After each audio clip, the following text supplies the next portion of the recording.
چھوڑا نہیں ہے۔ سورۃ الحجر کے اندر آپ دیکھیے اللہ رب العزت سورۃ الحجر کے اندر بیان فرماتا ہے کما انزلنا علی المقتسمین الذین جعلوا القرآن عضین فوربک لنسألنہم اجمعین عما كانوا يعملون فاصدع بما تؤمر وعارض عن المشركين إنا كفيناك المستهزئين الذين يجعلون مع الله إلها آخر فسوف يعلمون وَلَقَدْ نَعْلَمُ أَنَّكَ يَضِيقُ صَدْرُكَ بِمَا يَقُولُونَ۔ اللہ بیان فرماتا ہے اے میرے رسول، اے مبلغ قرآن، اے دائی قرآن، ہم دیکھ رہے ہیں یہ سب کچھ اور جانتے ہیں ہم آپ کے یہ مخالفین جب آپ قرآن بیان کرتے ہیں، جس طریقے سے یہ آپ کے بارے میں گفتگو کرتے ہیں، بولتے ہیں، اور ان کی باتوں سے جو آپ کا سینہ تنگ ہوتا ہے، آپ کو جو تکلیف ہوتی ہے، ہم سب کچھ دیکھ رہے ہیں، ہم جانتے ہیں۔ اللہ فرماتا ہے کما انزلنا علی المقتسمین، جیسے کہ اس کو ہم نے ان لوگوں کے اوپر نازل کیا ہے اس کتاب کو، مقتسمین جنہوں نے اس کتاب کو تقسیم کر دیا ہے، اس کتاب کو تقسیم کر دیا ہے۔ فرمایا الذین جعلوا القرآن عضین، اس کتاب کو ٹکڑے ٹکڑے کر دیا ہے، اس کے قرآن کو ٹکڑے ٹکڑے کیا ہے انہوں نے۔ فوربک لنسألنہم اجمعین، قسم کھاتا ہے اللہ، تیرے رب کی قسم، تیرے رب کی قسم، لنسألنہم اجمعین، ضرور ہم ان سے پوچھیں گے، ضرور ہم ان سے پوچھیں گے، اجمعین، سب سے ہم پوچھیں گے، سب سے ہم پوچھیں گے۔ ایمان کا اقرار کرنے والوں، علم کے دعوے کرنے والوں، اللہ کے انبیاء تو وہ تھے جو دنیا کے اندر آ کے لوگوں کو یہ بات بتایا کرتے تھے کہ لوگوں ان الحکم الا للہ، حکم صرف اللہ کا ہے، حکم صرف اللہ کا، فیصلہ صرف اللہ کا چلے گا دنیا کے اندر۔ اور اس بات کی اتنی تاکید کر دی اللہ کی کتاب نے کہ اللہ اپنے نبی سے بیان فرماتا ہے اے میرے نبی وَلَوْ تَقَوَّلَ عَلَيْنَا بَعْضَ الْأَقَاوِيلِ، کہ آپ نے بھی اگر اپنے طرف سے کچھ باتیں گھڑ کے ہمارے طرف منسوخ کر دی، وَلَوْ تَقَوَّلَ عَلَيْنَا بَعْضَ الْأَقَاوِيلِ،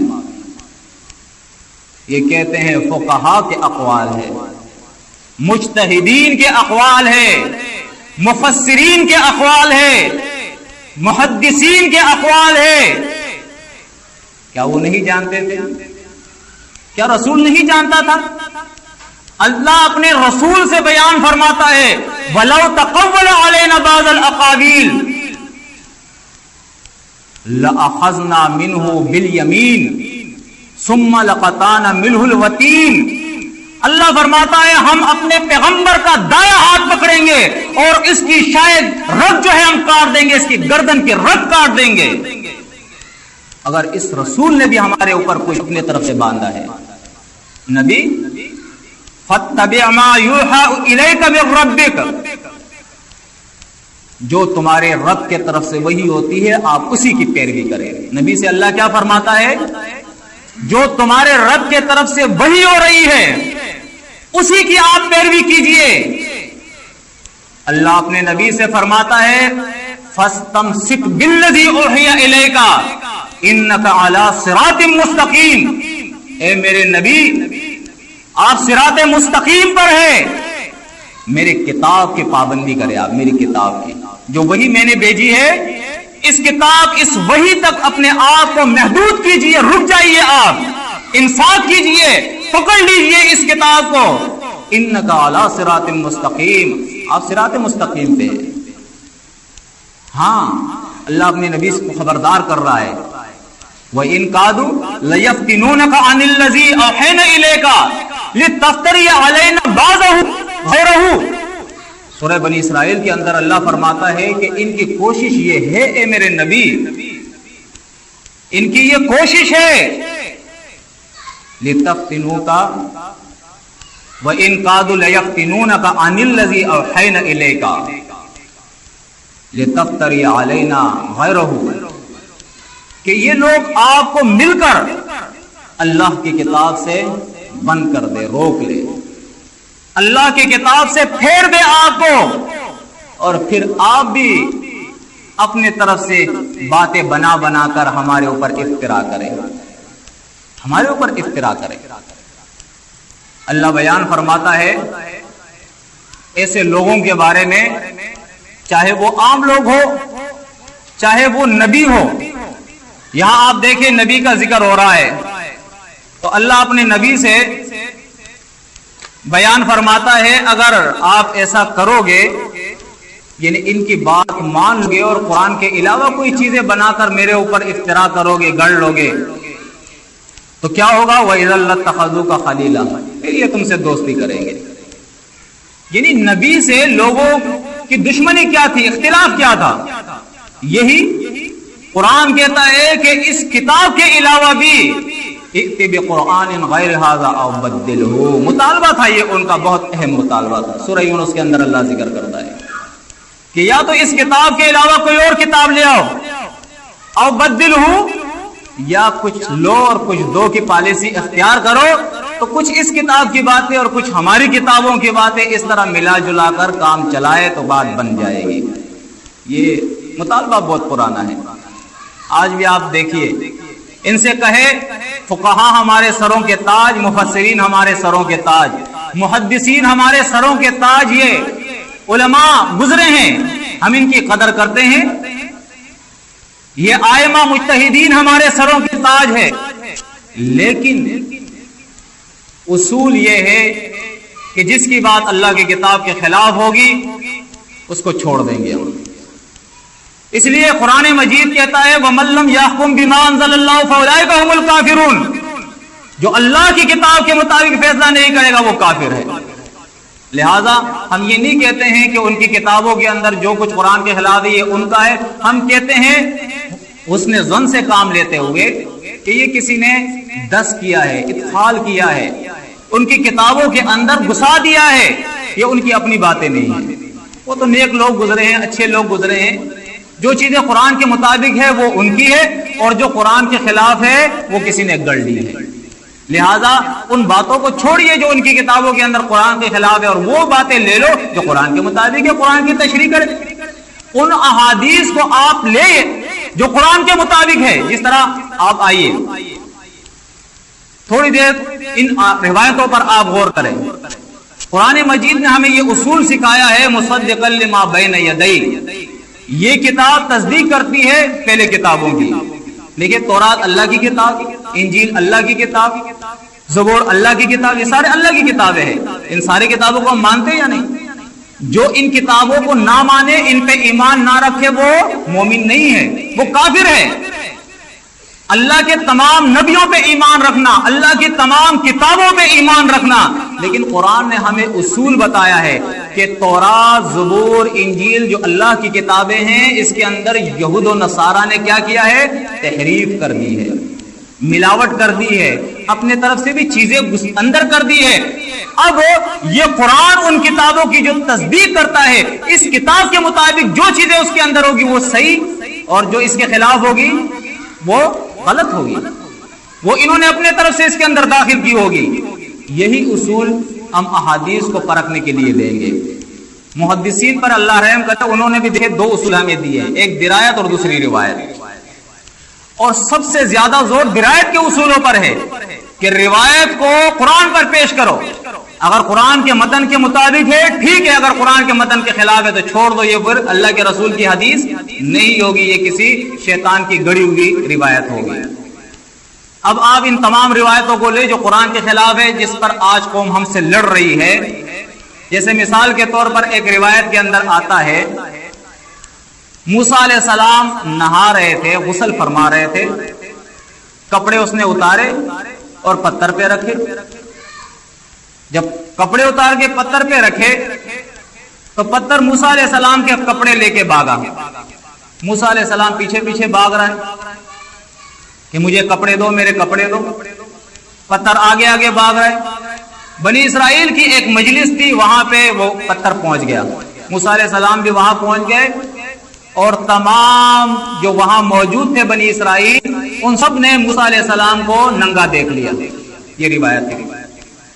اب اس روایت کو قرآن پہ پیش کرو تو اللہ رب العزت بیان فرماتا ہے کہ موسیٰ علیہ السلام کو اللہ کے دشمنوں نے تکلیفیں دی ہے۔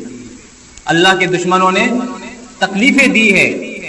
اے موجودہ لوگوں، تم اپنے رسول کو اس طریقے سے تکلیفیں مت دو جس طرح اس کی قوم نے اسے تکلیف دی ہے۔ آج آپ دیکھیں ایسی روایت کہ موسیٰ علیہ السلام کے کپڑے پتھر لے گیا اور تمام لوگوں نے موسیٰ علیہ السلام کو ننگا دیکھ لیا۔ دین میں اس کی کوئی ضرورت ہے؟ کوئی شخص بتا دے دین میں اس کی کوئی ضرورت ہے؟ الیوم اکملت لکم دینکم، دین تو مکمل ہے۔ نہ تو اس روایت کے اندر یہ ہے کہ تم روزہ ایسا رکھو، نہ اس روایت میں یہ ہے کہ تم نماز ایسے پڑھو، نہ اس روایت میں یہ ہے کہ تم وراثت کو تقسیم اس طرح کرو۔ اس میں تو دین کی کوئی بات نہیں ہے۔ اس میں اگر ہے تو یہ بات ہے کہ نبی کے کپڑے اتار دیے، تو ایسی روایت کو ہم مانیں؟ اس کو تو وہی مانے گا جو اللہ کے نبیوں کا دشمن ہوگا، جو اللہ کی کتاب سے لا تعلق ہوگا، جس کو آخرت کی کوئی فکر نہیں ہوگی۔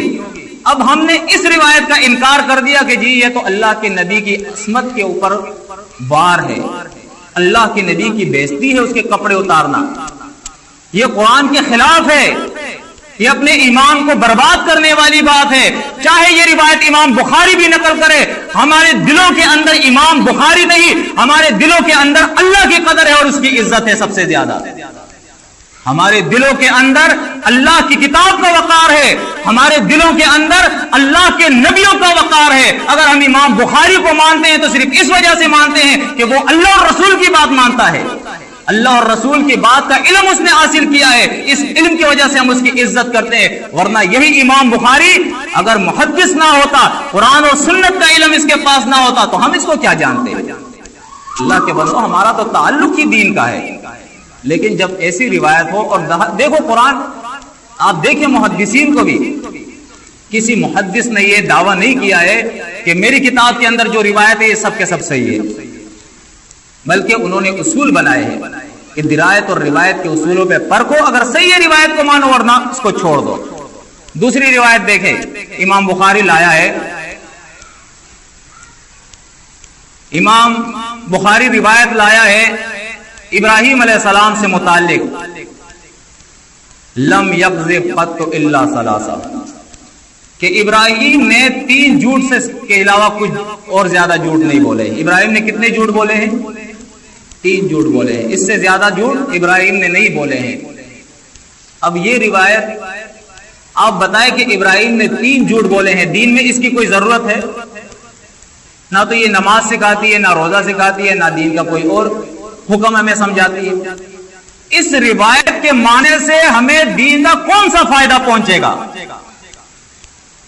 اس کے سوا کہ اللہ کے نبی پر تہمت، اللہ کی کتاب کا انکار، اس کے سوا اور کچھ نہیں ہے۔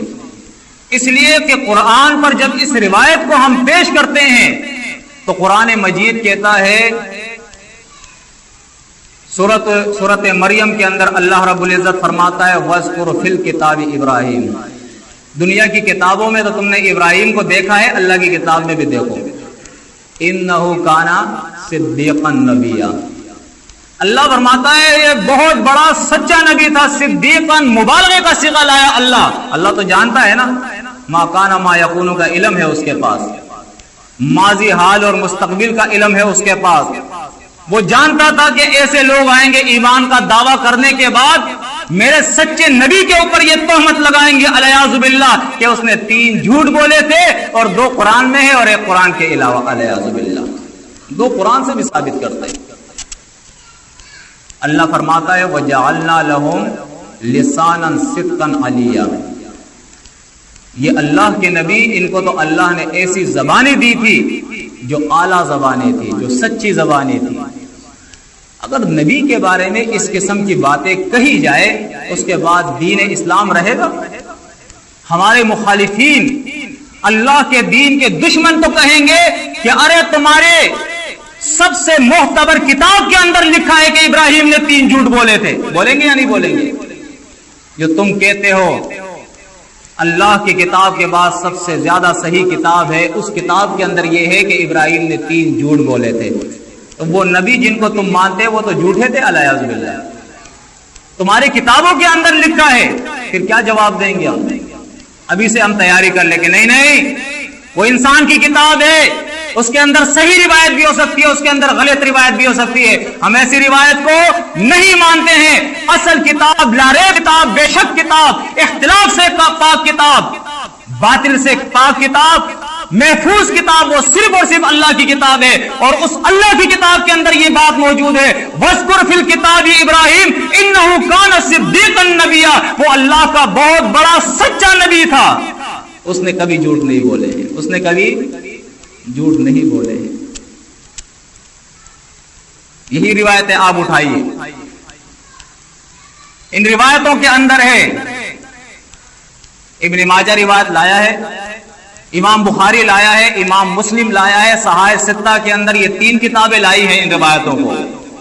اس کے علاوہ مسند حمیدی دیکھیے، ابن ابی شیبہ دیکھیے، طبقات الکبریٰ دیکھیے، یہ جتنی بھی تاریخ اور احادیث کی کتابیں ہیں، ان کتابوں کے اندر روایتیں آئی ہیں سحر النبی صلی اللہ علیہ وسلم یخیل الیہ انہ یفعل وما یفعل، کہ نبی کریم صلی اللہ علیہ وسلم پر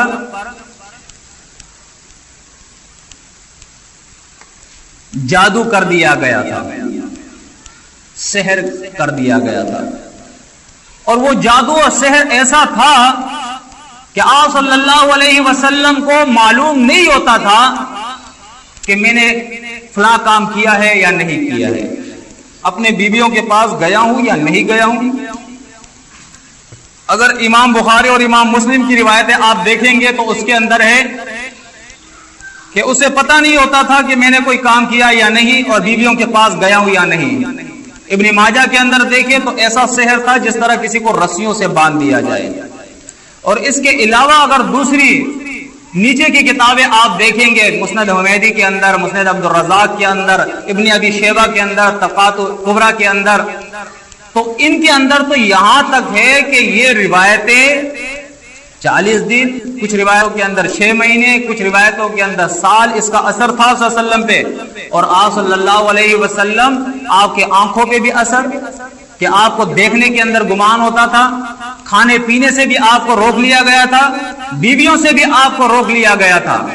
اب آپ بتائیں، نبی کو پتہ نہیں ہے کہ میں نے کام کیا ہے نہیں، بیویوں کے پاس گیا ہوں یا نہیں، فلاں چیز میں نے دیکھی ہے یا نہیں، فلاں چیز میں نے کھائی ہے یا نہیں، ایسے شخص کے بارے میں آپ کیا کہو گے جس کو یہ پتہ نہیں کہ میں نے کھایا یا نہیں، میں نے دیکھا یا نہیں، بیویوں کے پاس گیا یا نہیں، فلاں کام میں نے کیا یا نہیں؟ الیاذ باللہ۔